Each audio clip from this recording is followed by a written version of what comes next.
Welcome, मैं हूं ज्योति। आप देख रहे हैं टुडेज पॉलिटिक्स, जहां पर एक और ताज़ा अपडेट के साथ हम हाजिर हैं। कोर्ट ने माना पीड़ित परिवार की मांग, दरिंदों की अटकी जान।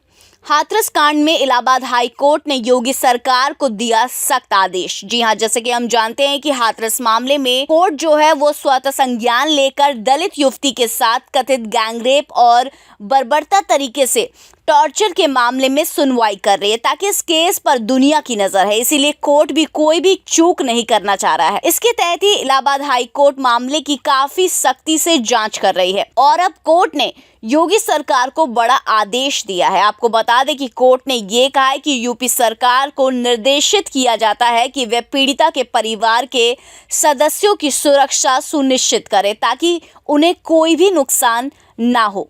साथ ही कोर्ट ने पीड़िता के वकील सीमा कुशवाहा को परिवार के सदस्यों की ओर से एक हलफनामा दायर करने की भी अनुमति दी है। इसके साथ ही कोर्ट ने यह भी कहा है कि एसआईटी और सीबीआई की जांच पूरी तरह से गोपनीय रखी जाएगी और कोई रिपोर्ट लीक नहीं होगी। दरअसल पीड़िता का परिवार ने हाई कोर्ट के सामने अपना पक्ष रखते हुए 3 तरीके से मांग की थी, यानी कि 3 मांगे की थी। पीड़िता का परिवार ने कोर्ट से ये कहा था कि इस मामले को यूपी के बाहर के किसी राज्य में ट्रांसफर किया जाए।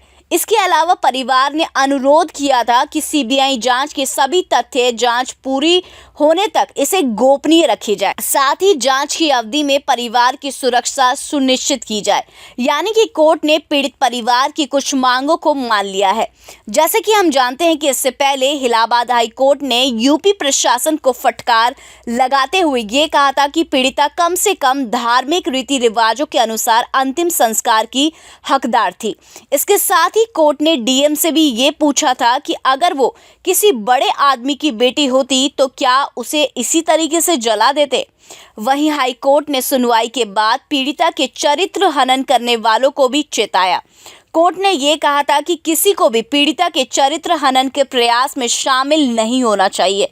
इस तरह से हम ये कह सकते हैं कि शुरुआती नज़रों में इलाहाबाद हाई कोर्ट हाथरस कांड के दोषियों और प्रशासन के खिलाफ सख्त नजर आ रहा है और कोर्ट अब तक इस मामले में प्रशासन को भी फटकार लगा चुकी है। ऐसे में संभव है कि जल्द ही पीड़िता को इंसाफ मिले और दरिंदे फांसी पर लटके हुए नजर आए। इस पर आपकी क्या राय है, आप प्लीज कमेंट सेक्शन में जरूर लिखें। Thank you so much, keep watching today's for more news.